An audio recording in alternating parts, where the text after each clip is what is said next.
Bonjour à tous et bienvenue dans la Libre Interview. Et cette semaine, je suis ravi de recevoir Nathan Zappelli, le directeur général de Wally, l'une des 3 dernières plateformes d'immobilier fractionné tokenisé en France. Et oui, il y en a encore quelques-unes, heureusement.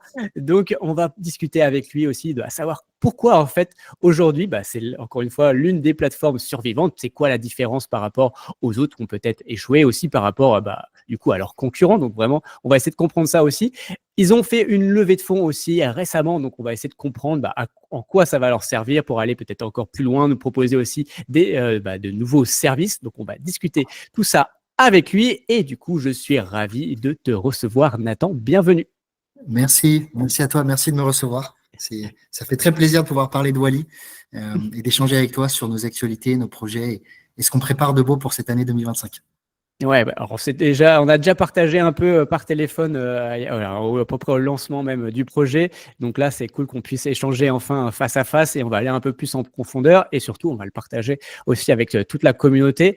Et clairement, sur ma chaîne, on a quand même une communauté assez expert quand même dans ce domaine-là, exigeante. Et comme je disais, vous êtes quand même l'une des dernières plateformes survivantes. Et oui, il y en a eu beaucoup qui malheureusement ont échoué. Et vous, ça fait combien de temps déjà que le projet Ça existe? fait 2 ans maintenant, 2 ans Donc, depuis mars 2023. Donc voilà. quasi 2 ans et 2 semaines, jour pour Donc, jour. voilà, donc bon anniversaire. Donc ça, voilà. Donc ça fait déjà 2 ans, donc vous avez quand même une certaine historique derrière. Donc ça, c'est cool. Mais avant qu'on parle vraiment du projet, je voudrais que tu te présentes, savoir donc qui es-tu, quel âge as-tu, où vis-tu, et puis finalement, c'est quoi tes fonctions aussi chez Wally? Yes, carrément. Donc moi, je m'appelle Nathan, j'ai 28 ans et ça fait maintenant 6-7 ans que je travaille dans l'immobilier, l'investissement immobilier. J'ai fait des études assez générales, mais avec une dominante finance. Et en fait, j'avais besoin d'appliquer mes concepts financiers à un domaine palpable. Et donc l'immobilier, en fait, c'est vraiment euh, a été apporté sur. Je travaillais dans un cabinet de conseil en fusion-acquisition et j'ai eu une mission d'immobilier. Et j'ai commencé à réfléchir à ce sujet en me disant, mais c'est marrant parce qu'avec cette thématique-là, je peux avoir des sujets très financiers, mais sur un sous-jacent que je connais, que je maîtrise, qui est concret. Et donc, c'est petit à petit que j'ai fait mon parcours dans l'investissement immobilier. Et très rapidement, j'ai rejoint en fait des structures, des sociétés de gestion d'investissement institutionnel sur l'investissement immobilier avec une dominante hôtelière, donc de l'hôtellerie, de la part-hôtellerie, un petit peu de commerce. Et donc, on investissait pour les plus grandes banques françaises, Crédit Agricole, Caisse d'épargne, BNP, la Caisse des dépôts aussi. Et on investissait dans des actifs d'une valeur de 10 à 200 millions d'euros. Et donc, on voyait vraiment le haut du panier de ce qui se faisait dans l'immobilier. On achetait des immeubles en entier, qu'on exploitait. Et c'était mon travail au quotidien en tant qu'asset manager, donc vraiment de la gestion d'actifs, de créer de la valeur pour les investisseurs. Et on parlait tout de suite en millions d'euros. Cette expérience a été très, très formatrice, puisque on rentre vraiment dans le détail de c'est quoi la rémunération que je verse à un investisseur et comment je la crée, du loyer, les charges, la revalorisation de l'immeuble. Mais en revanche, moi, je ne me reconnaissais pas personnellement dans ce type de projet, dans ce type de club deal. C'était inaccessible pour moi, pour mon associé, même, enfin, pour n'importe quel particulier, c'était impossible d'investir sur ce type de projet qui était très rémunérateur. Ouais, ce que Le j'allais ticket dire aussi, minimal, c'est très différent d'aujourd'hui de vos projets, voilà, qui restent exactement. des petits appartements ou au pire un petit Et on a immeuble, mais là, voilà. Ouais, on a fait du chemin parce que on est vraiment parti de ce que nous, en tant que particuliers, on était en capacité de faire et ce qu'on proposait à des investisseurs institutionnels. Et on a vu qu'il y avait un écart énorme. D'un côté, l'investisseur institutionnel qui met 50 millions d'euros, on lui parle tous les jours, il a accès à toutes les infos, il reçoit des rapports trimestriels et on lui crée des performances à 10% par an sur des actifs très bien localisés. Et moi, en tant que particulier, et je pense que tu as déjà été exposé à ce type de sujet, ces projets-là, on ne les voit jamais passer. On me proposait d'investir dans des colloques à Angers, dans des studios, dans des petites villes secondaires, et je ne me reconnaissais pas dans ce type de projet. Et c'est comme ça qu'est né Wally en 2023, et qu'avec mon associé, on a décidé de proposer cette offre, en même temps que beaucoup d'autres concurrents, feux concurrents, comme tu l'as mentionné.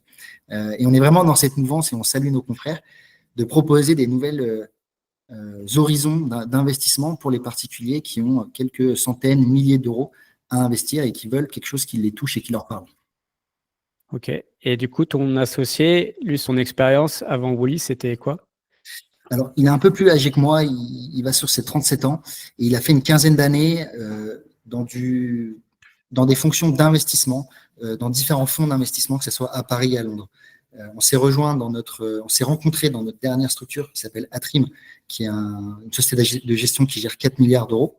Et lui, avant ça, travaillait chez Brookfield à Londres, un des premiers fonds d'investissement en immobilier au monde. Et donc, même constat que moi, lui il investit à peu près 1 milliard d'euros en 10 ans dans des hôtels et des bureaux en France et en Europe du Sud. Euh, et il arrivait au bout en fait de ce qu'il pouvait apprendre et proposer de nouveau. Et donc, il s'est lancé avec moi dans cette aventure entrepreneuriale pour toucher plus de particuliers et leur proposer quelque chose de nouveau. Ok. Et vous aviez déjà entrepris avant Wally ou pas du tout? Pas du tout, c'est notre première boîte de zéro. On gérait des structures par ailleurs dans nos précédents métiers, mais ce n'était pas des structures qu'on avait créées et qu'on portait lui et moi. Et donc voilà, c'est notre première entreprise. Pour l'instant, ça se déroule très bien, on est très content. Il y a des hauts et des bas, comme dans toute aventure entrepreneuriale, il faut être honnête, mais on est très satisfait sur la tournure que ça prend. Ok. Et question comme ça, un peu bête, mais est-ce que vous vous payez déjà aujourd'hui ou pas? Alors, on se paye, mais ça dépend des périodes, ça dépend des montants. Ça fait partie on va dire, de la vie d'entrepreneur, c'est de savoir se sacrifier aussi pour faire tourner sa boîte. On a la chance, c'est d'avoir travaillé un certain nombre d'années avant de créer notre entreprise et donc d'avoir des réserves personnelles qui nous permettent d'être consacrés à 100% dans le projet et pas, comment dire, courir après la rémunération. Mais il va falloir que ça prenne fin assez rapidement.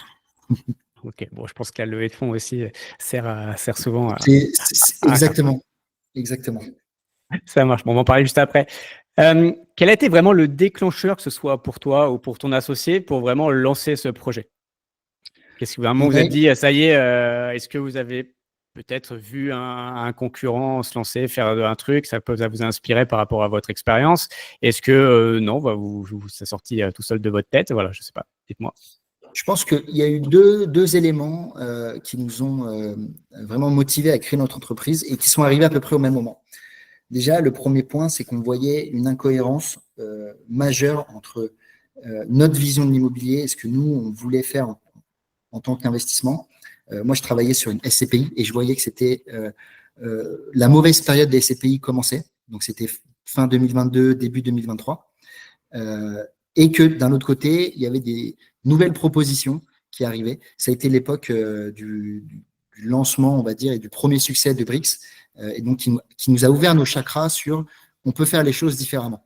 Et BRICS, là-dessus, on peut être en accord ou en désaccord sur le modèle initial. Mais en tout cas, ils nous ont fait réfléchir sur les nouvelles manières de proposer de l'investissement aux particuliers et on peut les saluer pour ça. Donc ça, c'est le premier point. Et le deuxième point, comme dans tout C'est avant, peut-être le seul truc sur lequel on peut les remercier à on titre retient le perso. positif. Voilà, Oui, pour faire le positif, c'est la seule chose positive dans en tout cas sur leur première partie de vie. Parce que ceux qui ont exactement. investi depuis le début, je pense qu'ils ne sont pas aujourd'hui vraiment ravis. Mais bon, ça, c'est autre chose. En tout cas, ils ont créé une réflexion en moi sur comment on peut apporter plus de facilité, de rapidité dans un investissement, plus de transparence. La SCPI, c'est pas non plus l'investissement le plus transparent, c'est même très opaque. Ouais. On a un rapport de l'ASPIM qui date de 2021-2022 qui nous dit, je crois que c'est 76% des investisseurs en SCPI auraient aimé avoir le choix des actifs dans lesquels ils ont investi. En fait, on ne sait pas dans quoi on investit parce que c'est la société de gestion qui décide d'acheter un immeuble à tel endroit pour telle raison, etc. Et l'investisseur n'est jamais consulté. Donc, on a 3/4 des investisseurs qui aimeraient être un peu plus impliqués dans la vie de leur investissement. Donc ça, c'est vraiment ce premier point de constat de marché où on était en inadéquation entre ce qu'on voyait de nouveau, la manière assez traditionnelle old school de faire. Et le deuxième point qui est essentiel, c'est tout de même que j'ai rencontré mon associé. On s'est mutuellement tiré vers ce projet. Ça partait d'une réflexion, vraiment de discussion au café le matin, au bureau. Ah, tu as vu cette nouvelle innovation dans l'immobilier, qu'est-ce qu'on peut faire, qu'est-ce que tu en penses? Et de fil en aiguille, on travaillait déjà ensemble sur certains projets. On s'est pris de passion pour ces nouvelles manières d'investir. On a créé une relation amicale aussi entre lui et moi. Et donc voilà, tout ça est arrivé à peu près au même moment. Moi, je n'avais pas forcément prévu de quitter mon CDI dans un fonds d'investissement, ce qui est censé Bien être le confortable. CDI. Exactement, c'est le CDI Graal quand on sort d'école de commerce. Je n'avais pas prévu ça tout de suite. Mais voilà, on a eu la conjonction de ces deux choses qui nous ont amenés sur fin 2022-2023 à créer Wally. Ok. Est-ce que vous avez utilisé des réunions pendant votre temps payé par votre ancien pour faire Non, t'as pas le droit de le dire. c'était. Il faut savoir que on travaillait déjà entre 70 et 80 heures par semaine, donc c'était des journées bien remplies. Et moi, je me couche assez tard et mon associé se réveille très tôt. Et donc, c'était des discussions en fait un peu décousues où je lui envoyais un SMS à minuit et il me répondait à 5 heures du mat. Et ça a pris plusieurs mois pour créer Wally. On a eu toute la partie juridique au début, de trouver les bons avocats pour structurer le produit, les développeurs. Il y a eu un travail de fond vraiment en shadow. On travaillait le week-end sur ce projet. Et à un moment donné, on en a discuté ouvertement avec nos anciens directeurs enfin, notre ancienne hiérarchie. Et tout de suite, en fait, on a été vraiment accompagnés dans cette démarche qui est, les gars, c'est super cool, vous proposez quelque chose de nouveau. C'est très courageux de se lancer dans l'entrepreneuriat. Et donc, il y a eu quelques dispositions qui ont été mises en place pour nous accompagner progressivement sur on quitte notre job pour devenir entrepreneur à temps plein. Ok. Bon, ça va. La boîte a été plutôt cool. Ouais. Pourquoi Wally? Le nom Wally, qu'est-ce que ça veut dire? Pourquoi ce nom? C'est un mix entre wall pour les murs, wallet pour le côté portefeuille digital. On voulait sortir de ce qui se fait de très classique, un nom, investment manager, enfin des noms très traditionnels, et trouver quelque chose de plus frais, plus jeune. Et on le voit d'ailleurs dans le logo, dans la charte graphique qui est utilisée, dans le nom, pour toucher un peu plus les nouveaux investisseurs qui ont entre 20 et 40 ans. Ok, parfait. Du coup, on va rentrer un peu plus dans le détail de la plateforme, comment ça fonctionne. Et voilà, on va commencer dans les grandes lignes. Encore une fois, comment tu le pitcherais entre guillemets à un nouvel investisseur qui t'appelle et qui te dit voilà, et c'est quoi Wally? Et après, on rentrera un peu plus dans le détail des projets et autres et des petites lignes. Yes, avec plaisir. L'idée de Wally est très simple, c'est que un particulier, peu importe sa situation financière, patrimoniale, familiale, puisse investir sur un projet immobilier qu'il choisit, puisqu'il est convaincu que ce projet est adapté à sa stratégie en termes de rendement, de performance, d'horizon de placement. Et donc, nous, on va lui apporter en fait tout notre savoir-faire en termes de structuration, sourcing, exploitation, pour lui faciliter la vie. Et par-dessus, on va rajouter une couche de tech qui va lui permettre de souscrire en l'espace de 15 secondes, signer son bulletin de souscription, faire son virement. Et après, il aura aussi accès à toutes les performances, au mois le mois, donc en toute transparence sur la plateforme. L'idée, c'est de sortir de ce constat qui est investir dans l'immobilier, ça prend 6 mois et ça demande beaucoup d'administratifs. Faire des visites, aller chez le notaire, signer, aller voir sa banque. Ou même en SCPI, on peut avoir pas mal d'administratifs, envoyer sa carte d'identité en photocopie à la société de gestion. Donc nous, Par lettre postale, attention, c'est important. Par lettre postale en recommandé. Et je dis ça sans rire parce que c'était vraiment ce qu'on avait dans notre ancienne société de gestion. On avait une équipe complète de 5-6 personnes, middle et back office, qui faisaient vraiment ce travail administratif de j'ai bien la pièce d'identité, le justificatif de domicile, j'ai reçu le RIB par courrier, je peux donc créer la souscription.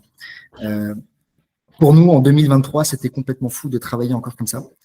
Et donc aujourd'hui, chez Wally, on n'a pas de middle back office parce que c'est la plateforme qui le fait. Et qui fait toute l'intermédiation en fait entre le projet et l'investisseur. Donc, qui va créer ce flux juridique, donc déjà avec le bulletin de souscription, qui est généré, personnalisé en fonction de chaque investisseur. Et ensuite, toute la partie paiement, virement, pour que chaque virement soit bien alloué au bon projet. Ok. Et donc, le ticket minimum par projet est de? Alors, on n'a pas de ticket minimum, c'est juste la valeur de l'obligation qui va fixer le plancher. Et nos obligations ont une valeur de 10 euros pour faciliter les calculs par multiple de 10. Et donc, ce qu'on observe, on a le ticket d'entrée, on va dire, qui est de 10 euros. La réalité, c'est que nos investisseurs investissent beaucoup plus que 10 euros. Aujourd'hui, sur nos derniers club deals, on est plus proche des 2000 euros investis par club deal. Et on a vu ce ticket moyen progresser forcément au fur et à mesure des projets et aussi au fur et à mesure, on va dire, de la construction de la notoriété de l'entreprise. Les investisseurs ont de plus en plus confiance et donc investissent davantage, ce qui est logique. C'est souvent lié à la confiance au bout d'un moment. Ah, on commence petit, en tout cas, c'est ce que je préconise, hein, commencer petit, on découvre un peu la plateforme et après, voilà, si on se sent à l'aise et si on fait confiance à la plateforme, au fur et à mesure, on peut accélérer, mais voilà, mettez pas tout de suite la maison sur le premier projet.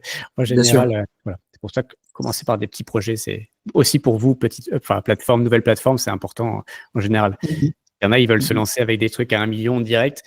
C'est ambitieux et souvent, ça n'a pas fonctionné. Hein. Même, je parle même d'1 million, mais il y a eu des 400, 500 000 premiers projets.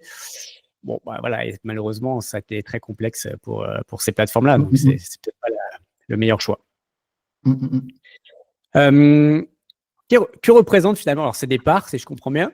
Donc, qu'est-ce que représente du coup une part achetée par l'investisseur? Alors, on a l'angle très juridique de ce que représente une part. L'investisseur investit via des obligations. Donc, c'est un titre financier qui lui permet d'investir sur un club deal, de financer ce club deal et ensuite de recevoir les retombées financières, donc les rendements et en bout de projet, s'il y en a une, la plus-value. Donc ça, c'est la partie très juridique, valeur mobilière, obligation. On n'est pas les seuls, d'ailleurs, à utiliser ce mécanisme financier juridique. C'est quasi le cas pour toutes les plateformes de crowdfunding et d'immobilier fractionné. On fonctionne avec des obligations. Très concrètement, quand on sort du cadre juridique, qu'est-ce que ça veut dire? Ça veut dire que l'investisseur, en fait, en achetant une obligation, il devient investisseur d'un projet parmi d'autres investisseurs. Donc, on a des communautés de 200 à 500 investisseurs qui se réunissent et qui décident d'investir sur un projet. Nous, on va faire toute la gestion pour eux. Ils nous délèguent en fait cette gestion. Et tous les trimestres, ils vont percevoir les fruits de leur investissement. Et donc, c'est les intérêts qui leur sont versés directement sur leur portefeuille. Et donc, cette obligation leur permet en fait d'être rémunérés grâce à l'exploitation de l'actif. D'accord que les intérêts sont variables en fonction des performances du bien. Exactement. Ça paraît logique, mais peut-être pas pour tout le monde. Après, là, alors, on va rentrer après un peu plus dans le détail des projets, mais vous avez quand même eu beaucoup de projets, notamment avec de la location courte durée, où on sait ça peut être saisonnier, c'est normal. Donc, aujourd'hui, est-ce que ça a fluctué ou est-ce que vous essayez de lisser quand même sur le temps et après, comment vous fonctionnez par rapport à ça? Dans notre thèse d'investissement, on évite d'investir sur des localisations qui sont trop saisonnières. Par exemple, la montagne ou le bord de mer, justement pour éviter en fait d'avoir des trous d'air dans la distribution de trimestre en trimestre. On investit plutôt dans des cœurs de villes majeures. Donc, on a eu du Bordeaux, du Rouen, du Paris. On a des projets à Lyon qu'on est en train de clôturer. Ces villes-là ont en fait des caractéristiques. On a d'un côté une activité économique qui est assez forte, et donc des personnes qui viennent travailler dans ces villes. Et de l'autre côté, on a aussi un dynamisme touristique qui n'est pas saisonnier, qui va être assez lissé dans l'année, entre le 1er janvier et le 31 décembre. Et donc, ça nous permet, nous, en termes de gestion, d'être plutôt stable et régulier sur les versements qu'on va faire de trimestre en trimestre. Et aussi, le fait de le faire par trimestre et non par mois, ça permet d'éviter d'avoir des variations de mois en mois qui soient trop fortes. Comme la période est un peu plus longue d'un trimestre à l'autre, on va pouvoir équilibrer les versements. Ok, donc le versement est au trimestre, c'est ça? Exactement. Le versement est au début de chaque trimestre? On verse sur les 10 premiers jours d'un trimestre pour le trimestre précédent. Et c'est sur des trimestres civils. Donc là, par exemple, on est en fin mars. Le prochain versement aura lieu début avril pour la période du 1er janvier au 31 mars. Ok, très clair. Qu'est-ce qui fait que justement vous soyez l'un des derniers survivants? Pourquoi vous avez survécu par rapport on va pas les citer, même si on les a déjà beaucoup cités sur cette chaîne, mais voilà, qu'est-ce qui fait que vous êtes différent et que vous avez réussi, ça fait quand même 2 ans que vous avez réussi à survivre dans cette jungle parfois assez hostile? C'est une très bonne question. Je pense déjà, si on regarde d'un point de vue vraiment entrepreneurial, c'est la résilience et la persévérance. On discute beaucoup avec nos concurrents, confrères, on est au courant des actualités des uns et des autres. Et ce qui caractérise les survivants dans toute industrie, c'est les personnes qui lâchent jamais et qui ont toujours l'envie d'avancer, peu importe les difficultés qui se présentent. Donc ça, je pense que c'est le premier point déjà, c'est qu'on est plutôt endurant. Et le deuxième point, je dirais, c'est que Maxime et moi, on vient vraiment du monde de l'investissement immobilier, de la société de gestion. C'est notre métier, c'est notre savoir-faire. On est passionné par ce qu'on fait. Et on a les compétences financières et immobilières nécessaires pour structurer et gérer ce type de projet, comme un projet Wally, une plateforme d'investissement. J'irai pas me lancer, par exemple, dans l'industrie de l'agroalimentaire. C'est pas du tout mon secteur. En revanche, gérer une boîte d'immobilier qui propose de l'investissement à des particuliers, c'est quelque chose qu'on fait déjà depuis un certain nombre d'années. Et donc, on va dire qu'on a un certain nombre d'automatismes qui nous ont permis de nous différencier, d'être résilients, de séduire aussi des investisseurs pour notre levée de fonds qu'on a clôturé en novembre 2024. Tous ces éléments font qu'aujourd'hui, effectivement, on fait partie des 2-3 derniers survivants sur ce format immobilier fractionné Club Deal. Ok. Trois. Il y en a trois encore aujourd'hui. Ouais. Encore à ma connaissance, vous êtes Ouais. trois encore à bien en vivre et en tout cas à lancer des projets régulièrement. Il y en a qui essayent d'arriver, mais bon, on verra. Pour l'instant, ils sont pas encore là. Et dernier point aussi, je pense qu'il nous a permis entre guillemets, de survivre, enfin, je dirais même de vivre, c'est qu'on est arrivé dans un moment de marché où très peu de gens croyaient à l'immobilier. Quand on parle d'investissement immobilier en 2023-2024, on entend le mot crise, crise immobilière, chute des valeurs, etc. Mais en fait, ce moment-là a été une opportunité pour nous, c'est aussi de récupérer des insatisfaits de la SCPI, des insatisfaits du crowdfunding, et donc de se constituer assez rapidement une communauté d'investisseurs qui avaient envie de tester quelque chose de nouveau et qui attendaient quelque chose de nouveau. Et donc, c'est peut-être, je ne sais pas si c'est vrai ou si ma lecture, c'est que ça a été plus facile de se différencier dans un moment de marché sinistré qu'en 2016 ou 2017 quand tout allait bien. Là, justement, j'allais dire, à mon avis, le fait que le crowdfunding se porte pas forcément très très bien. Alors après, tu vas nous dire qui sont vos investisseurs. Je dirais peut-être moins SCPI parce que quand je vois l'investisseur moyen de la SCPI, souvent il a 65 ans. Donc je le vois moins investir directement sur une plateforme comme Wally, mais peut-être je me trompe, tu me diras. Mais clairement, oui. Enfin, je pense qu'il y a beaucoup de personnes qui étaient sur du crowdfunding immobilier et qui se sont déportées justement sur des plateformes comme les tiennes, comme les vôtres, pardon. Mais non, donc ça, pour mon avis, c'est clairement indéniable. On va rentrer du coup sur les projets. Donc là, vous avez déjà financé 5 projets, si je ne dis pas de bêtises. À moins qu'il y ait des projets aussi que vous aviez financés, mais pas sur la plateforme. Ça, c'est peut-être des petits secrets que tu vas nous révéler. Mais donc, je crois qu'on a eu Rouen, on a eu 2 Bordeaux. Je les ai plus en tête. On a eu Pithiviers le dernier. Ouais. On a eu 3 Bordeaux même, pardon. Voilà. On a eu, en fait, c'est 4 Bordeaux réellement, parce qu'il y a eu 2 lots séparés. Et ensuite, il y a eu une collecte qui concerne 2 lots.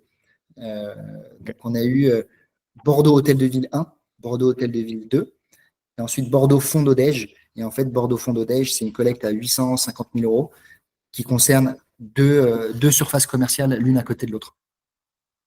Et Pithiviers, qui est un immeuble de rapport à Pithiviers en périphérie d'Orléans.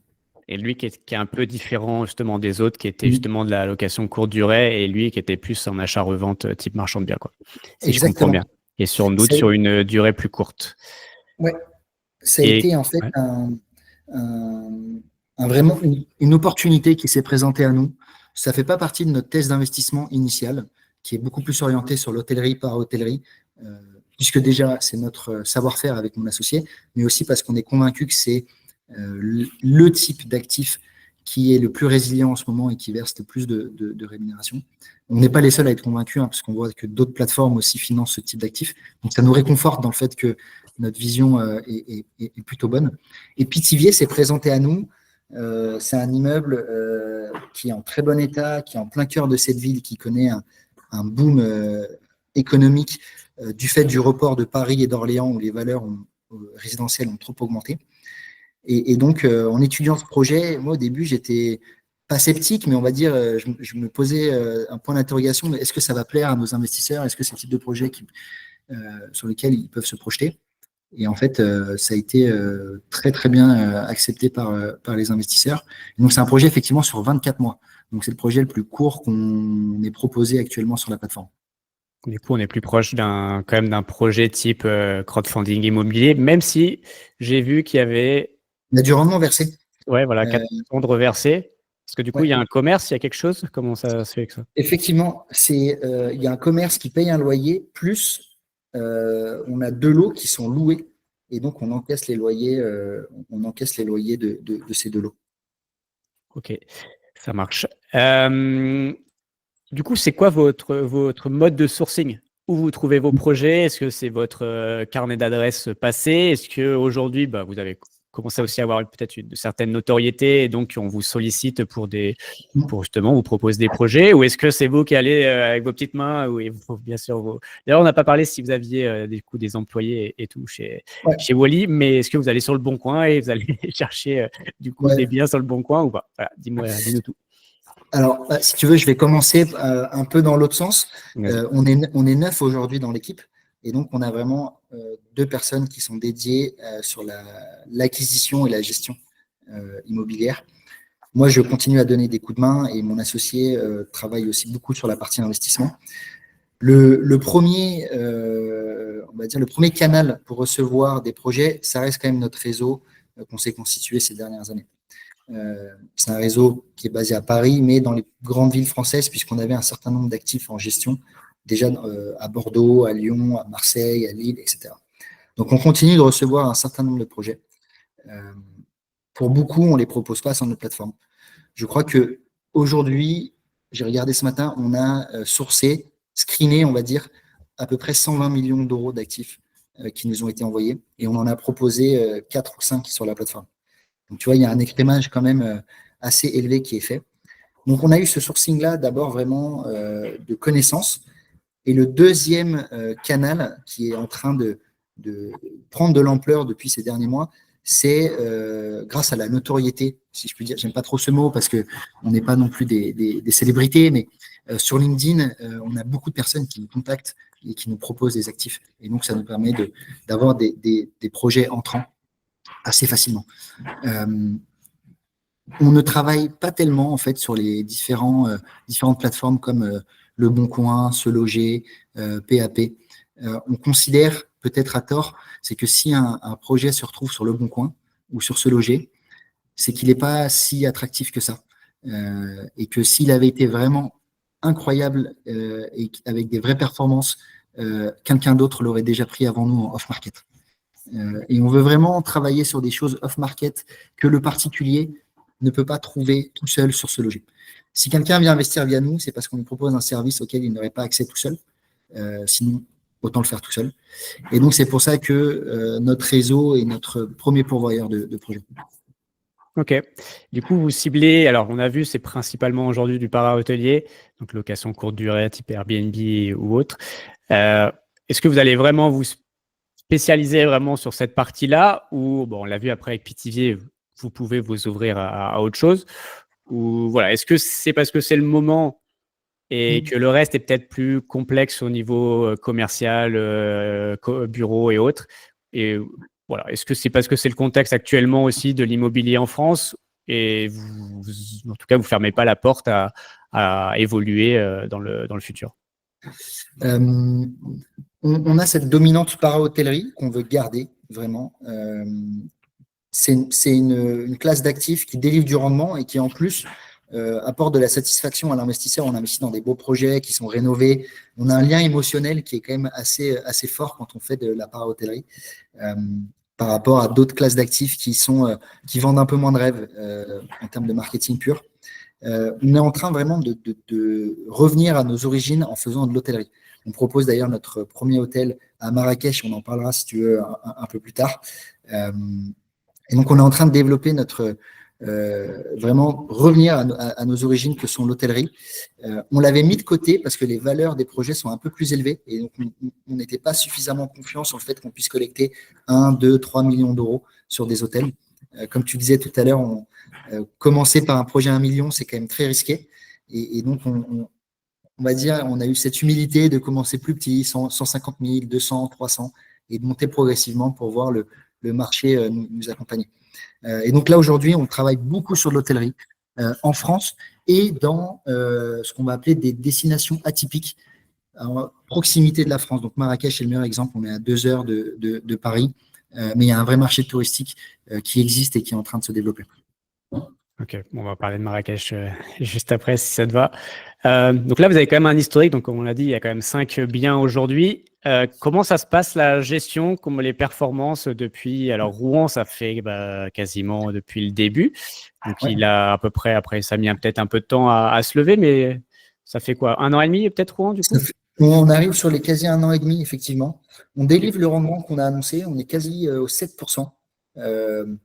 Et on a mis en place différentes stratégies justement pour délivrer le rendement. On a eu de la location courte durée avec des prix plutôt agressifs sur la période estivale. Ensuite, on a comblé avec du bail mobilité sur la fin d'année, on va dire entre novembre et mars-avril, pour avoir un flux très régulier et qui permette de délivrer le rendement. Là, on est en mars, on repasse sur une stratégie plus agressive pour l'été. Et donc, tu vois, on oscille, en fait, vraiment, on ajuste sur chaque actif, on a une stratégie de gestion qui est déterminée et qui dépend de l'emplacement, où est-ce qu'on est, dans quelle ville on est et dans quel quartier on est, et la typologie de l'actif. Qu'est-ce qu'on peut faire avec ce type de bien? On a la chance à Rouen, c'est un T2 de 40 mètres carrés, qui est en fait la surface qui s'adapte le plus. On peut avoir des étudiants, des personnes seules, des couples, des personnes en voyage jusqu'à 4 voyageurs. Et donc, on peut toucher vraiment différents types de clientèle pour être sûr d'avoir toute l'année un taux d'occupation très élevé et délivrer les performances qui ont été annoncées. En interne, sur la gestion, on a vraiment dupliqué ce qu'on faisait avant en société de gestion. On a les mêmes outils qui nous permettent de suivre au centime près ce qui rentre et ce qui sort sur chaque actif. C'est des tableaux de cash flow et de calcul de performance en temps réel qui nous permettent d'avoir une vision très globale sur l'actif. Donc voilà, je fais du 7% par an. Super. Et ensuite de rentrer dans le détail. Je suis un petit peu en retard sur mon CA sur la première quinzaine d'avril. Comment je fais pour le booster plutôt sur la deuxième quinzaine? Au niveau de mes charges, où est-ce que j'en suis sur mes prévisions? EDF, le gaz, l'eau, la box internet, la copro. Tout le compte de résultat est vraiment décrypté ligne à ligne pour qu'à la fin, l'investisseur, lui, ait la performance qu'on lui a annoncée. Et cette gestion, c'est de la gestion assez financière et on a un relais sur place grâce à des conciergeries avec lesquelles on travaille qui nous font ce qu'on appelle le property management ou la gestion quotidienne des entrées-sorties, faire le ménage, remettre du sel quand il faut remettre du sel, changer un joint de douche, etc., etc. Et nous, on peut piloter tout ça depuis Paris grâce à nos relations avec les conciergeries et nos outils analytiques. Ok. Justement, c'est bien de parler un peu de finance et de compta. Moi, ça me plaît de parler de tout ça. C'est important, justement, les petites lignes et ce qu'il y a derrière et pas juste avoir cliqué et recevoir voilà, chez vous, une fois tous les 3 mois, du coup, mes rendements. Déjà, c'est quoi vos frais? En général, vous prenez à la souscription et après un pourcentage sur les loyers, c'est ça? Exactement. On a 3 frais qui sont étalés dans la durée de vie d'un projet, à l'acquisition, en gestion et à la revente. À l'acquisition, on se rémunère à hauteur de 8% du montant total du projet. Donc, sur un montant de 1 million, ça correspond à 80 000 euros. Ces 80 000 euros, ça nous permet de payer notre staff, la plateforme, le sourcing, nos déplacements quand on va visiter les actifs, etc., etc. Ensuite, on se rémunère pendant toutes les périodes de gestion sur 3,5% du chiffre d'affaires réalisé. Ce chiffre-là, on le correspond à 2 prestations qu'on appelle déjà asset management, donc la gestion vraiment de l'actif, et après fund management, la gestion vraiment de l'investisseur, des obligations et le paiement des intérêts. Donc ça, c'est 3,5%. C'est un montant qui n'est pas très élevé. À titre de comparaison, la SCPI, c'est 10% sur les loyers encaissés. Donc nous, on est 3 fois moins cher qu'une SCPI. Et ensuite, on prend aussi une rémunération à la plus-value. Et cette rémunération-là, pour moi, elle est très importante. On va prendre 10% de la plus-value réalisée sur les obligations. Donc, si l'investisseur a investi 100 et qu'on lui rend 110, en fait, on va lui rendre 109 parce qu'il y a ce petit 1 que nous, on va prélever. L'idée, c'est de montrer que nous, on est alignés jusqu'au bout avec lui sur le fait qu'il faut bien exploiter le projet et réaliser une plus-value à la revente parce qu'une grosse partie de notre CA dépend de cette plus-value. Et donc, on a vraiment cet alignement d'intérêt de l'acquisition jusqu'à la cession où l'investisseur et Wally ont envie que ça se passe bien. Donc, c'est bien la plus-value par rapport à la levée initiale et pas la plus-value comptable, on est d'accord? Exactement. Ok. On se rémunère en bout de ligne. Si on fait un peu de compta, donc il y a un actif qu'on a acheté, il a pris de la valeur. Les amortissements.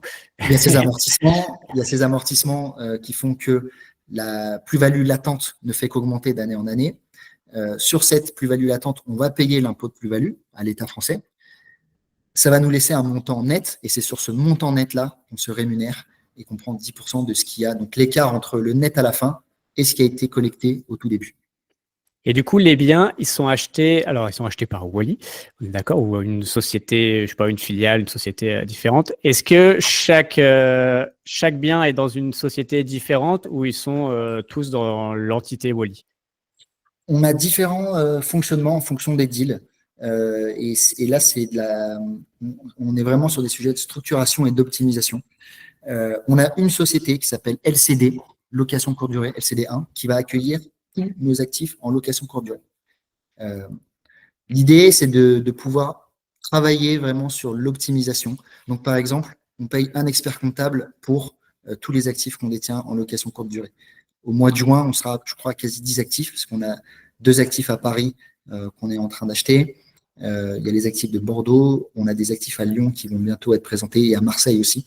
Donc, on va faire en fait des économies d'échelle sur des charges fixes, ce qui va permettre d'optimiser la performance financière de l'investisseur. Et ensuite, on a d'autres actifs plus atypiques qui sont moins propices à se mélanger, notamment, là, c'est sur des sujets d'hôtellerie. Et donc, par exemple, l'hôtel, le Riad qu'on achète à Marrakech, lui est isolé parce qu'il a des flux qui sont différents de ce que pourrait avoir de la location courte durée. Et donc, on l'a mis de côté, il a sa société à lui tout seul. Ok. Et donc, si je comprends bien, malgré tout, c'est une obligation, hein, donc ça reste Wally qui est propriétaire des biens immobiliers.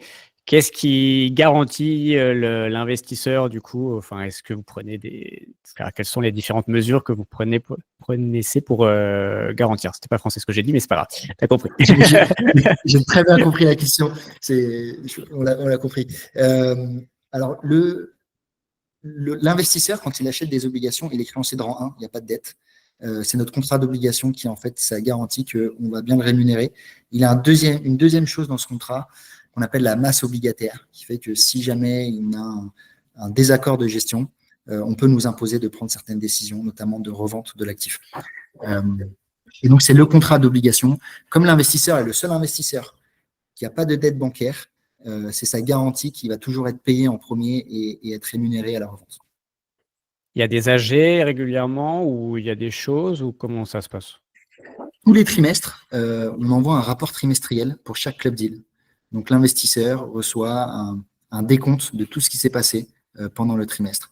Donc, on va commencer très simple, c'est déjà la performance commerciale, combien de nuitées on a vendu, quel est le chiffre d'affaires qu'on a réalisé, et on le compare par rapport au marché.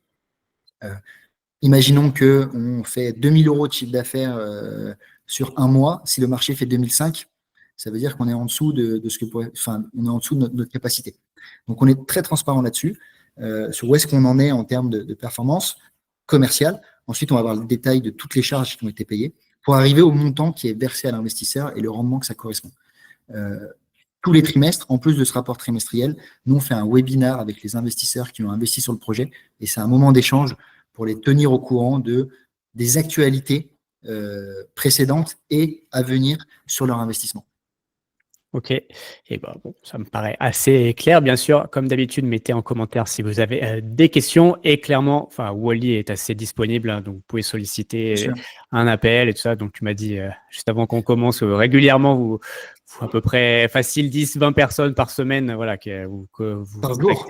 Par jour, pardon. Par jour, par jour. Qui prennent un rendez-vous avec nous et on échange. C'est entre 15 et 20 minutes à peu près. Ça nous permet de faire le tour de toutes les questions, du profil de l'investisseur. Voilà, il y a des personnes, on les a au téléphone tous les mois et d'autres, on les a jamais au téléphone. Mais voilà, c'est toujours un plaisir d'échanger avec vous.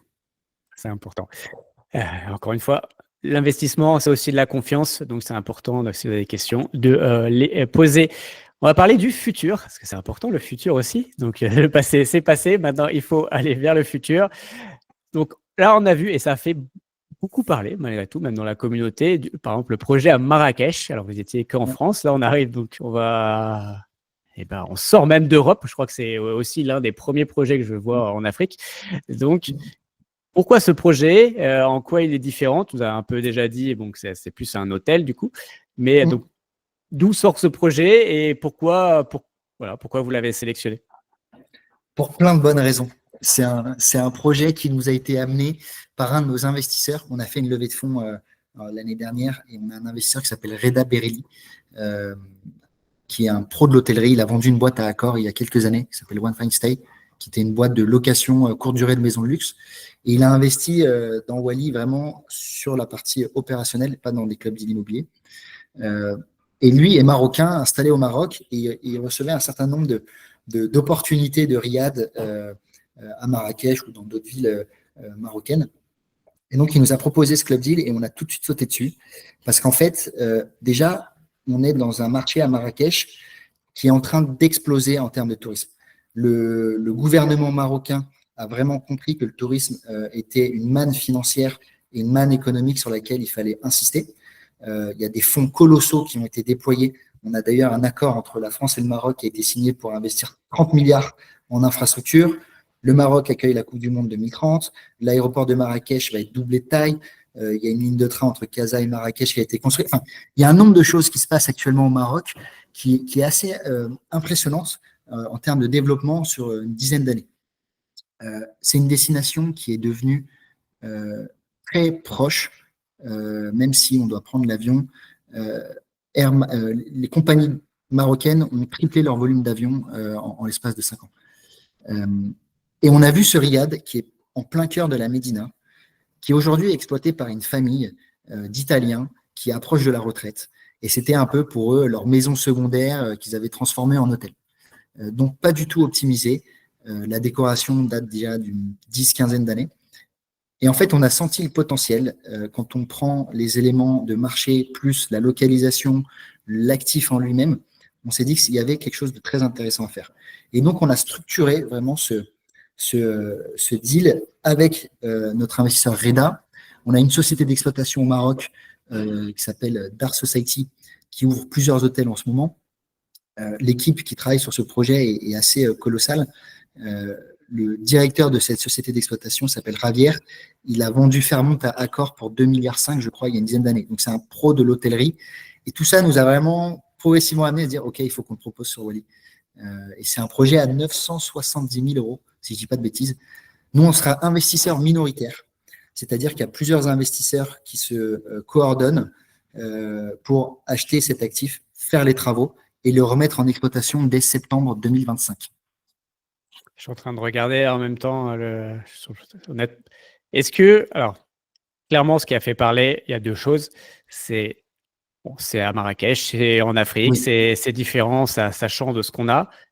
Et le rendement, forcément, fait parler. Comment, en gros, aujourd'hui, comment vous pouvez réellement reverser 12,5% via ce projet? Oui. Alors, si tu veux, je vais partager 2-3 visuels en même temps et on aura les chiffres sous les yeux. Hop, très bien. On a toutes les infos. Effectivement, tu parlais de 12,5 de coupon moyen cible. En fait, il y a plusieurs choses qui permettent de verser ce coupon. Déjà, cet actif, ce riad, même s'il est plutôt bien exploité, on a encore du potentiel à aller chercher. Il est noté 5 sur 781 sur TripAdvisor. Il est 5e sur 781 et il n'est pas encore optimisé. Donc, ça te donne un peu la profondeur de ce qu'on peut faire. On a plusieurs éléments qui vont être créés. On va créer des nouvelles chambres. On va les monter en gamme, ce qui va nous permettre d'aller chercher une clientèle un peu plus haut de gamme. Il y a une ligne d'avion New York-Marrakech qui a ouvert cette année. Donc, on va pouvoir aller attirer des clients qui ont un portefeuille plus profond et qui attendent des prestations hôtelières plus luxueuses. Marrakech, c'est une destination qui est très peu saisonnière, dans le sens où il fait beau quasi toute l'année. La période qui est un peu en deçà, c'est plutôt juillet-août parce qu'il fait trop chaud.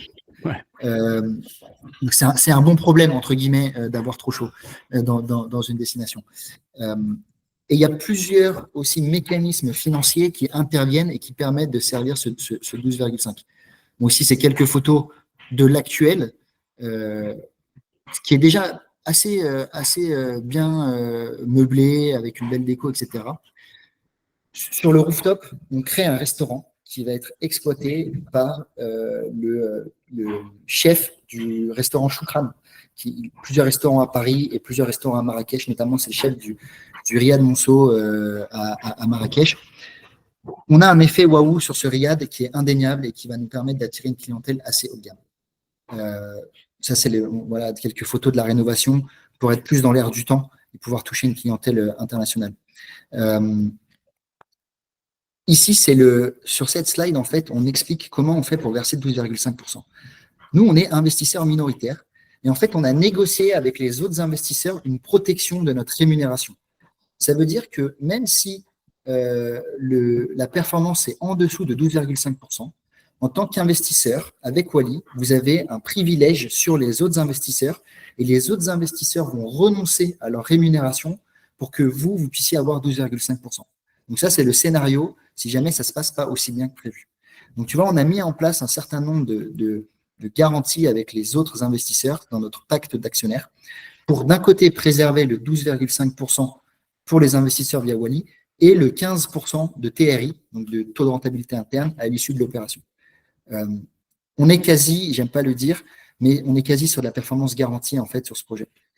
Il y a un élément qu'il faut prendre en considération, c'est qu'on n'investit pas en France, on investit à Marrakech. On a des coûts qui sont moins élevés en termes de staff, de matières premières, de travaux, qui nous permettent d'aller chercher plus de performance. Ok, bon, franchement très clair. Et puis moi, ça a l'air assez clair. En gros, donc vous prenez 16% du bien. Je crois que c'était un peu moins, je sais plus, 18, yes. Ouais, comme ça.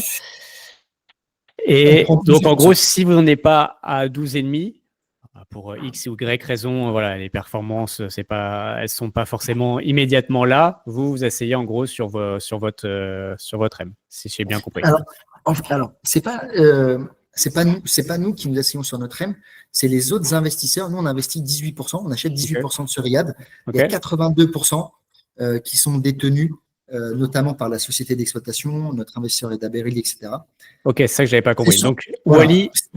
Wally et nous aurons uniquement 18% du projet au total. Exactement. Ok, exactement. Donc c'est un projet, si là on est à peu près à un peu moins d'1 million, en gros c'est un projet à plus de 5 millions, c'est ça? Exactement, on est aux alentours des 5 millions, tout compris, acquisition, création de 3 nouvelles chambres sur le rooftop, création d'un restaurant, travaux sur l'intégralité des chambres. On est aux alentours des 5 millions d'euros. Nous, on investit 970 000. Donc, les 4 autres millions sont portés par d'autres investisseurs.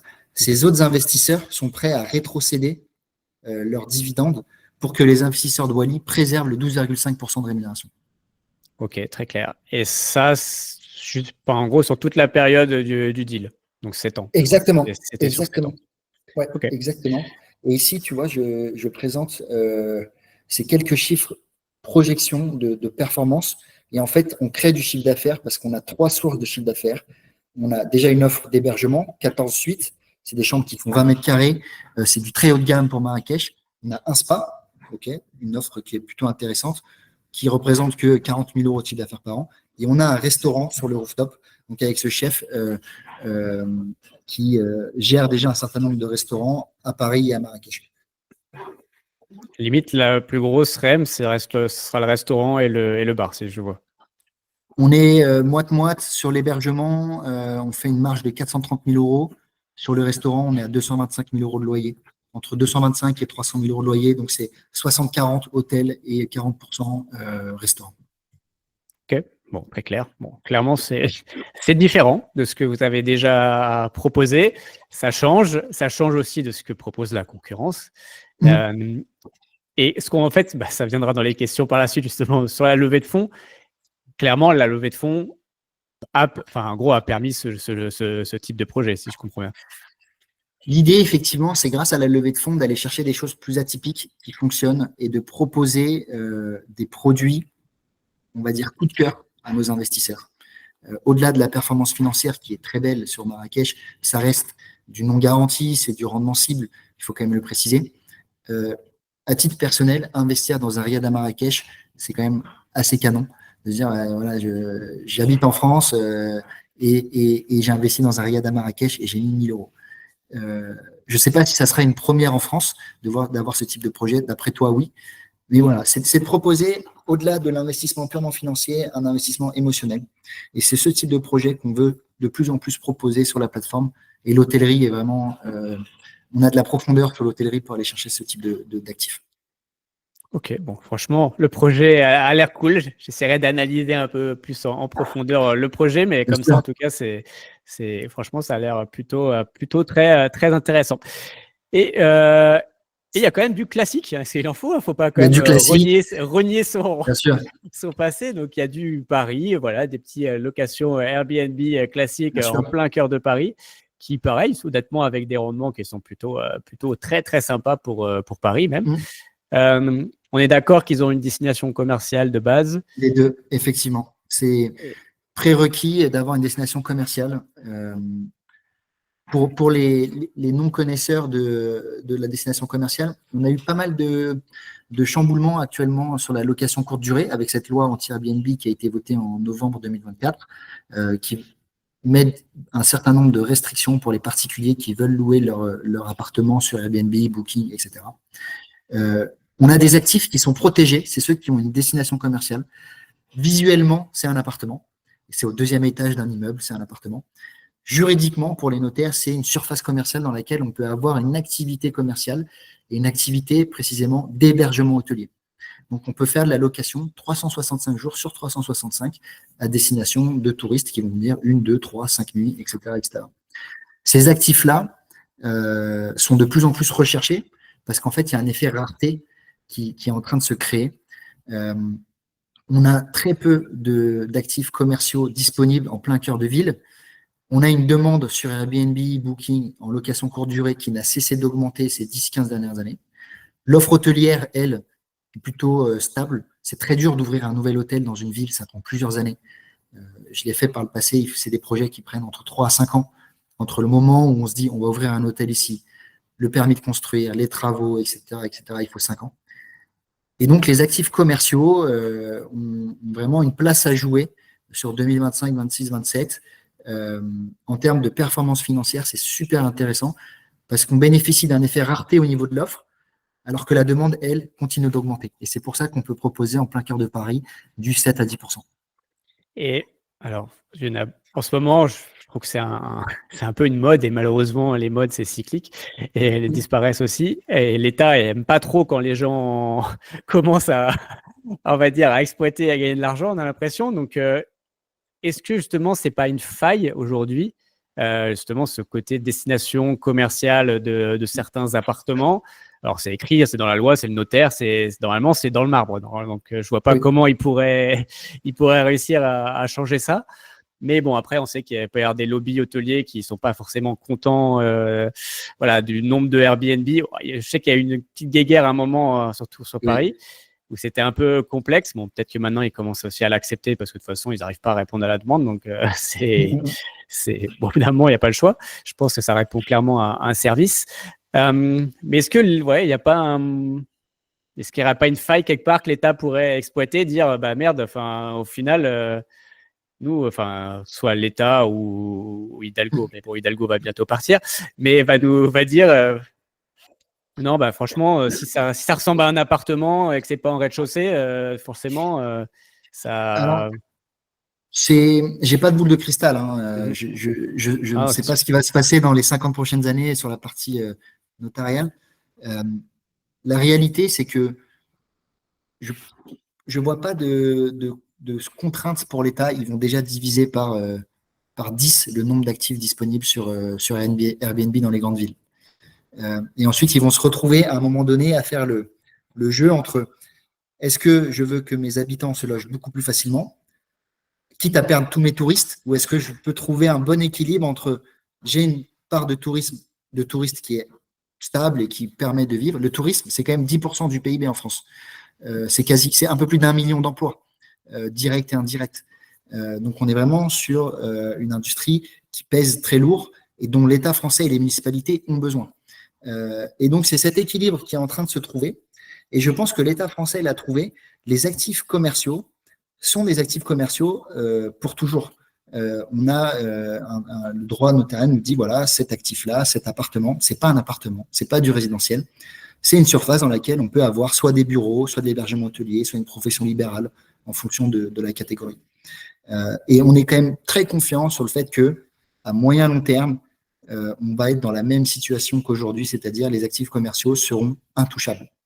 Il y a certaines villes sur lesquelles on n'investit pas qui donnent des autorisations temporaires, par exemple de 3 ans. Donc pendant 3 ans, tu as le droit d'exploiter cet actif en actif commercial. Pour nous, c'est dangereux, parce qu'au bout des 3 ans, il se passe quoi du coup? En revanche, à Paris, une fois que le changement de destination a été validé, il est immuable. Sauf si on décide de dissocier, parce que c'est toujours faisable, de dissocier les murs de l'actif et sa commercialité. On peut revendre sa commercialité. Il y a une bourse de la commercialité qui existe et je peux revendre des mètres carrés de commercialité à droite à gauche. Mais ces mètres carrés de commercialité, on est dans un univers fini. Il y a 1 million de mètres carrés de commercialité. On n'aura jamais 2 millions, ni 500 000. On va rester dans un univers fini. Et c'est cette rareté-là, en fait, qui crée de la valeur sur les actifs commerciaux. Et pareil, je me fais encore une fois Madame Irma avec ma boule de cristal. Il y a quand même, bon, j'habite à Paris, hein, je vois quand même ce qui se passe aussi. Il y a quand même, je trouve, de plus en plus de commerces en bas d'immeubles qui ferment. Voilà, c'est la réalité de la France, ça, en général. Est-ce que ça ne pourrait pas aussi devenir des concurrents, ce genre de commerce bas d'immeubles? Il faut obtenir le changement d'usage Okay. d'un commerce. Quand tu as un fonds de commerce, il est très souvent écrit que ce commerce ne peut accueillir qu'une librairie, qu'une boulangerie, un pressing, voilà, des commerces traditionnels qu'on a l'habitude de voir en pied d'immeuble. Pour le passer du coup en location courte durée, il faut passer en hébergement hôtelier. Les mairies aujourd'hui, et notamment la mairie de Paris, est contre. Et moi aussi d'ailleurs, investir dans un commerce en pied d'immeuble, en hébergement hôtelier, ça peut présenter un certain nombre d'avantages, notamment pour tout ce qui est opérationnel de les interventions de ménage, pas besoin de monter des étages, porter les draps, descendre les draps, etc. Mais ça peut être assez compliqué pour des nuisances, la nuisance de la route, les passants, les voitures. Donc, c'est pas très facile à faire non plus. Ok. Et je vais aller à contrario, je vais la pousser là-dessus. Mais tu l'as dit toi-même, clairement, le tourisme, c'est quand même, je crois que c'est peut-être le premier secteur d'activité en France. Hein. Enfin, c'est 10% du PIB français, donc c'est important. Et justement, cette loi va mettre un gros coup de pied dans la fourmilière. Et si demain, elle se rend compte que finalement, bah, ça fait venir beaucoup, beaucoup moins de touristes en France, est-ce qu'ils ne pourraient pas revenir en arrière et finalement lâcher les chevaux et dire YOLO, allons-y? Comment on pourra contrer ça, selon toi? Là-dessus, ma réponse, c'est qu'on a des hypothèses qui sont conservatrices et qui sont basées sur les performances de 2023, 2024, voire même on reprend l'historique depuis 2022, dans un contexte où il y avait déjà une forte concurrence sur Airbnb. Et donc, on a émis des hypothèses opérationnelles sans prendre en compte le fait qu'on allait diviser par 10 le nombre d'offres sur la location courte durée. Et donc, en fait, on reviendra à la normale par rapport à ce qu'on avait modélisé. Et ça serait un jeu de plus-moins qui se neutralise, en fait. Okay. Très clair.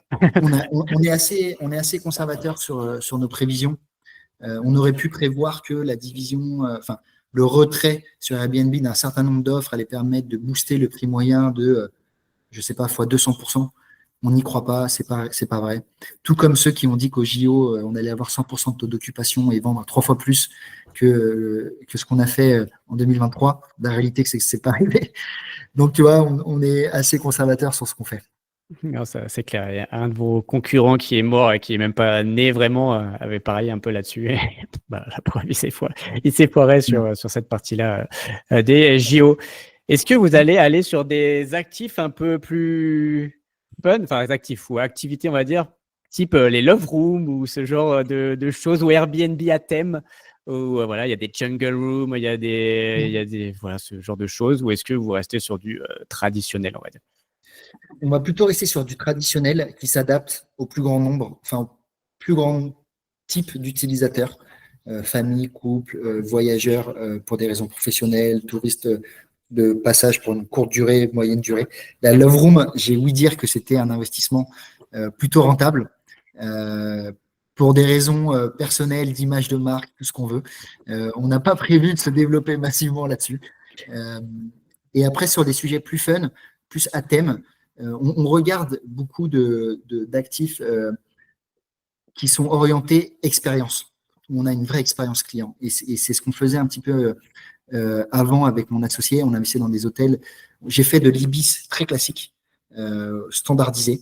Et après, on a investi sur des choses un peu plus atypiques, notamment des Mama Shelter ou des nouveaux concepts au baby avec la famille Trigano, des Club Med, donc avec plus de thématiques. Et c'est toujours plaisant déjà de structurer ce genre de produit et après de le proposer. Donc, si jamais si parmi tes auditeurs, il y a des personnes qui travaillent sur ce genre de projet, on est à l'écoute. Avec plaisir. Voilà, lancez-vous. Voilà, proposez des projets si vous en avez. Voilà, c'est important aussi de faire vivre tout ça.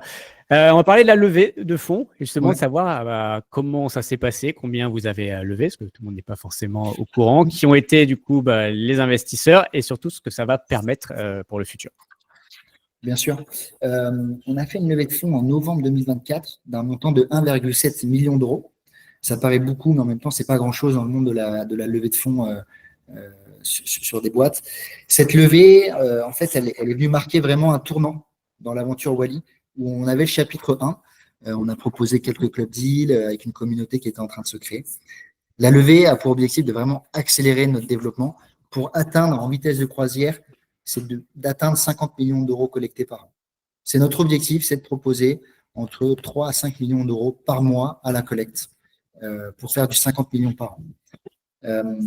On est très content parce que dans cette levée, on a réussi à fédérer des investisseurs et fonds d'investissement qui sont vraiment convaincus que notre projet est porteur et qu'il apporte une réponse, on va dire qu'il apporte une solution novatrice en 2024-2025 dans l'investissement immobilier.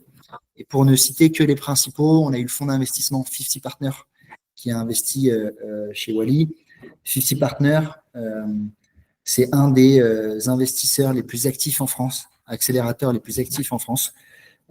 C'est des boîtes comme Leto, qui fait de la cybersécurité, des boîtes comme Airpol, comme Celency, qui sont passées par ce fonds d'investissement. Et en fait, pourquoi 50 Partners? C'est parce que c'est un fonds d'entrepreneurs dédié aux entrepreneurs. C'est 50 entrepreneurs qui se sont réunis et qui ont dit, voilà, on veut mettre notre savoir-faire au service de jeunes entreprises et les aider à grossir en leur transmettant un peu notre savoir-faire et notre expérience. Et donc, parmi ces 50 entrepreneurs, il y a des énormes stars de l'entrepreneuriat en France, comme des personnes un peu plus discrètes. Vous pouvez aller voir sur leur site, c'est assez enrichissant.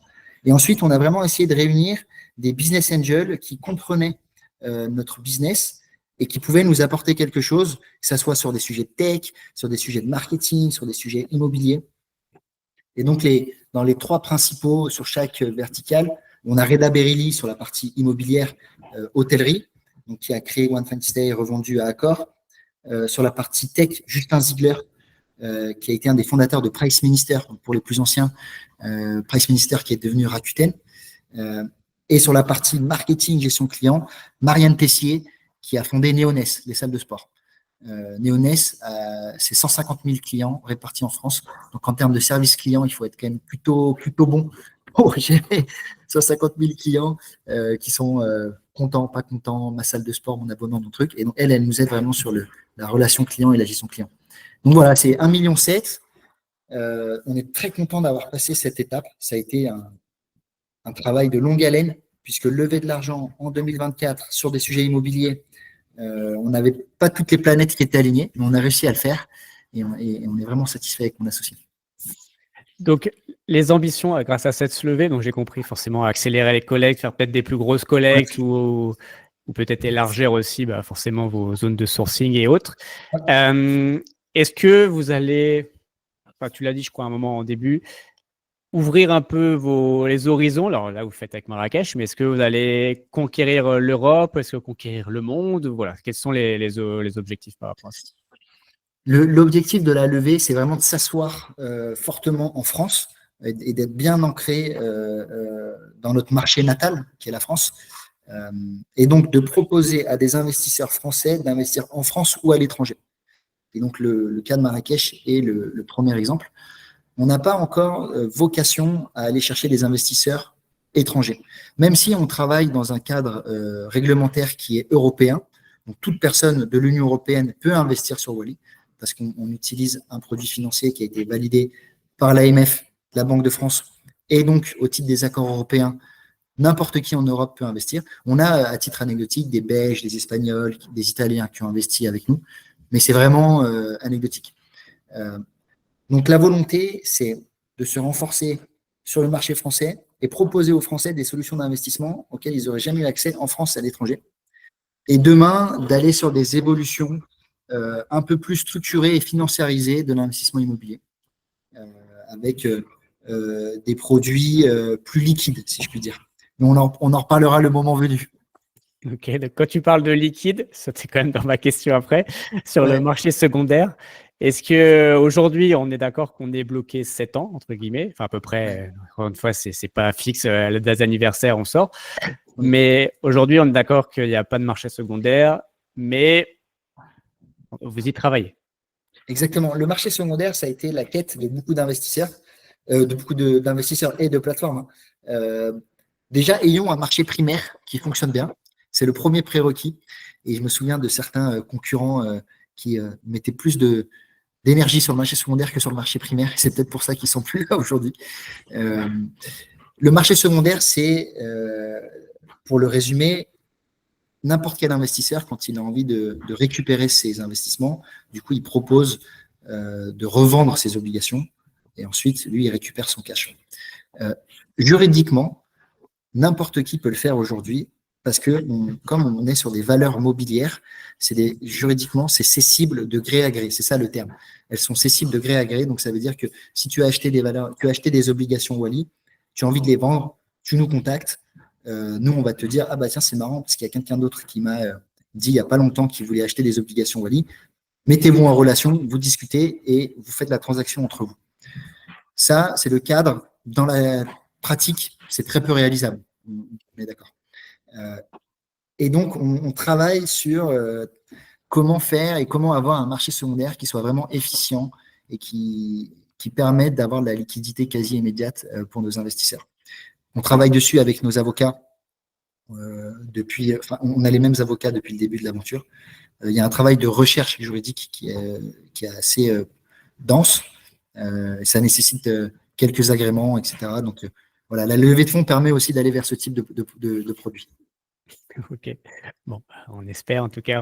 Bien Mais sûr, tu seras mis au courant. Voilà. Tu seras au courant le moment venu, et très probablement avant les autres d'ailleurs. Ouais, bon, voilà, et j'annoncerai tout encore une fois à la communauté, bien sûr, quand ce sera là.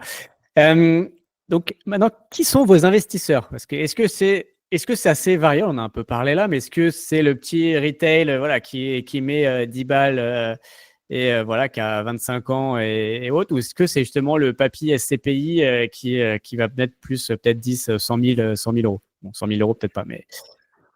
Attention, en fait, on y va progressivement. En moyenne, si on doit avoir un persona type, l'investisseur, c'est une personne qui a entre 35 et 45 ans, plutôt masculin, à 80%. Mais ça, c'est le cas d'ailleurs sur tous les investissements financiers. On n'arrive pas à comprendre pourquoi on a une sous-exposition de la gente féminine dans l'investissement de manière générale, hein, côté, non côté, bourse, crowdfunding, etc. Donc 35 à 45 ans, un homme plutôt urbain qui va investir en moyenne 2 000 euros. Et il a une fréquence d'investissement où il est sur quasi chaque projet. Donc ça veut dire qu'une fois qu'une personne a investi, nous, on fait suffisamment bien notre travail en termes de réassurance, de transparence, pour que la personne soit convaincue d'investir sur le projet d'après. Et c'est vraiment une statistique qu'on suit de très près parce que c'est un indice de qualité qui est très élevé, le fait de réinvestir sur le projet d'après. Ça, c'est le persona type, on va dire. Mais ce qu'on observe, c'est quand même qu'on a des profils plus diversifiés. De la personne qui a 18 ans, qui est étudiant ou qui commence à gagner un peu sa vie, à investir des petites sommes, quelques dizaines d'euros, jusqu'à l'investisseur aguerri avec un patrimoine bien établi et à titre d'exemple, la personne qui a mis le plus d'argent aujourd'hui sur Wally, c'est 200 000 euros. En fait, on a quelques investisseurs qui ont mis 200 000 euros. Et donc là, on touche quand même de l'investisseur très prime. S'il a mis 200 000 euros chez nous, ça veut dire qu'il a 2 millions, 3 millions, 4 millions à côté. Et donc, on a cet écart type qui est très intéressant et qui nous plaît au quotidien. C'est parce qu'on arrive à proposer un produit qui répond aux besoins et aux attentes d'une population très diverse. L'idée, et c'est là où on se différencie pas mal de nos autres concurrents, c'est quand même de travailler en distribution avec des conseillers en gestion de patrimoine. On travaille en direct avec un certain nombre d'investisseurs, mais on a aussi des conseillers en gestion de patrimoine qui sont venus nous voir et avec qui on a eu des échanges, puisque eux aussi, en fait, sont à la recherche de nouveaux placements. Ils ont eu la SCPI, ils ont subi des casses, ils ont eu le crowdfunding, ils ont subi des casses, 25% de taux de retard ou de défaut en 2024. Et donc, il y a 5000 CGP en France, à l'ORIAS, qui sont à l'écoute de nouvelles propositions. Et donc, on commence à structurer une offre pour les conseillers en gestion de patrimoine et permettre à ces particuliers qui sont accompagnés d'investir sur des club deals à nos côtés. Forcément, hein, en parlant de CGP, et ils ont besoin aussi de se renouveler. Enfin, aujourd'hui, voilà, la SCPI se porte pas très bien. En plus, la plupart des SCPI, encore une fois, tous les CGP sont pas tous pareils, mais la plupart des SCPI proposées, souvent, c'était celles qui rémunéraient le plus le CGP. Donc, c'est souvent aussi celles qui étaient le moins bien gérées, qui ont les moins bonnes performances. Je parle pour moi, encore une fois, tu n'es pas obligé de confirmer ou pas, mais en tout cas, c'est ce que j'ai pu voir. Voilà, ils ont besoin aujourd'hui aussi de redorer un peu leur blason et peut-être d'aller sur des choses aussi un peu plus nouvelles, enfin un peu plus peut-être sexy aussi.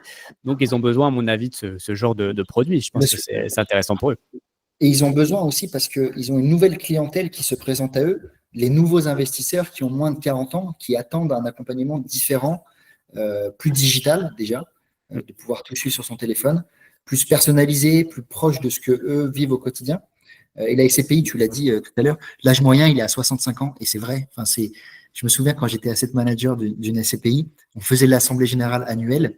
On aurait pu se déplacer dans l'EHPAD directement pour la faire, au lieu de les faire venir à Paris 8e. C'est un peu méchant ce que je dis, mais c'est la réalité. C'est la réalité. Hein. Moi, je vais à la soirée Corium chaque année. Franchement, je suis le plus jeune. Et même mon père, j'y vais souvent avec mon père, et même lui, il est jeune à côté des autres. Hein. Donc, pour dire, franchement, ils ont tous la canne. Quoi. Enfin, c'est assez flippant. Mais bon. Et donc, tu vois, quand j'étais asset manager de ce type de produits grand public, je ne me reconnaissais pas forcément là-dedans. Et en fait, les CGP ont de plus en plus de clients qui cherchent quelque chose de nouveau, et eux aussi ont besoin de se renouveler. Et c'est là où une offre comme la nôtre les intéresse. Ils testent progressivement. Ils ont besoin forcément d'avoir un peu plus de track record, de plus de confiance.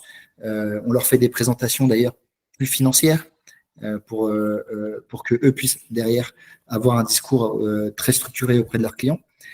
Et ce qu'on s'est dit en fait avec mon associé, au début, on avait complètement mis de côté la verticale conseil en gestion de patrimoine. Et en fait, avec mon associé, un jour, on s'est fait le constat, on s'est dit, on a créé un produit pour transformer en profondeur l'investissement immobilier. Et transformer en profondeur l'investissement immobilier, ça veut dire aller s'adresser aux personnes qui investissent en SCPI et qui investissent en crowdfunding. La SCPI, à 90%, la collecte se fait via des CGP. Donc, il faut aller voir ces personnes-là, il faut aller se confronter à ce qu'elles vivent au quotidien et leur proposer quelque chose de nouveau. Et quand on aura réussi à convaincre et les conseillers en gestion de patrimoine et les particuliers, on pourra se dire, OK, on a quand même participé à cette rénovation, on va dire, du marché de l'investissement immobilier.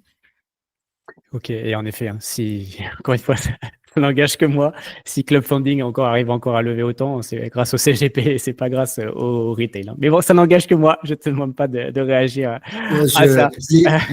Les chiffres et les rapports parlent par eux-mêmes. Hein. C'est factuel. Non, mais c'est sûr, malheureusement. Et j'en suis victime, vous savez tous, je le dis publiquement. Juste du coup, pour rappel, hein, si vous n'êtes pas bien sûr inscrit aujourd'hui sur Wally, du coup, vous pouvez bien sûr vous inscrire. Encore une fois, il y a des beaux projets qui arrivent très très bientôt. Tu n'as pas dit quand c'était d'ailleurs les projets, ils sortaient quand les prochains? Alors, de tête, le 3 avril, Paris Aboukir. Donc, c'est un local commercial dans rue Montorgueil, dans le Sentier à Paris. Un peu plus tard, avril, je crois, aux alentours du 15, Marrakech. Et un tout petit peu plus tard, le 20 ou 25, Jardin des Plantes. Donc, c'est un actif Paris à côté du Jardin des Plantes et de l'hôpital Pitié-Salpêtrière. Ok, donc voilà. Donc si vous voulez, en tout cas, vous êtes intéressé, voilà, bien sûr, inscrivez-vous. Alors pour l'instant, voilà, il n'y a pas encore le petit code bonus, voilà, facile à remplir, mais il suffit de remplir du coup le Google Form. Vous nous mettez le mail avec lequel vous êtes inscrit sur la plateforme, et du coup, vous aurez un petit bonus qui est, vas-y, je te laisse le dire. C'est 1% offert pour les investisseurs sur les 12 premiers mois. Donc, c'est-à-dire qu'une fois que vous créez un compte, vous investissez sur Wally, grâce à la chaîne Libre comme l'air, vous avez 1% qui vous est rétrocédé sur chacun de vos investissements pendant 12 mois. Voilà, petit bonus, bien sûr. Donc, bien sûr, profitez-en. Et en plus, encore une fois, 1% en plus sur le projet Marrakech, ce sera franchement plutôt pas mal. Donc, clairement, allez-y. Je pense que ça peut être un plutôt bon deal. Et ben voilà, je crois qu'on a fait le tour. Est-ce que tu as un dernier mot? Alors, j'ai un dernier mot déjà, c'est pour te remercier, parce que je ne l'ai pas fait en introduction, mais ce travail de recherche, de consolidation que tu fais et de présentation, c'est super cool d'intervenir sur cette pédagogie et de faire connaître nos projets, que ce soit ceux de Wally, mais aussi de nos confrères. On œuvre tous dans la même direction, c'est de l'éducation financière quelque part qu'on fait aussi pour les particuliers. Bon, bah, merci, en tout cas, ça me touche. Et j'essaye en effet pour tout le monde, encore une fois, même si je vous invite à tous à faire vos propres recherches et absolument pas à me croire sur parole. Voilà, donc moi, le but, c'est juste vous mettre peut-être une petite graine et après, c'est à vous de faire vos propres recherches et de prendre surtout vos propres décisions. Voilà, je ne suis pas conseiller en gestion de patrimoine et tout ça. Donc ça, c'est important. Et ben, merci à toi en tout cas, merci pour ton temps. Voilà, ça fait un petit moment encore. Encore une fois, je ne sais pas faire des interviews à moins d'1 heure. Hein, je sais qu'il y en a beaucoup qui préconisent des vidéos de 10, max 20 minutes, mais moi, je ne sais pas faire. Voilà, j'aime bien aller en profondeur et aller en profondeur des choses et poser les questions qu'il faut poser selon moi. Donc voilà, donc merci d'avoir pris le temps en tout cas que ce soit pour toute la communauté et moi-même. Et en tout cas, on se voit tous pour une prochaine vidéo. Allez, ciao. Merci beaucoup.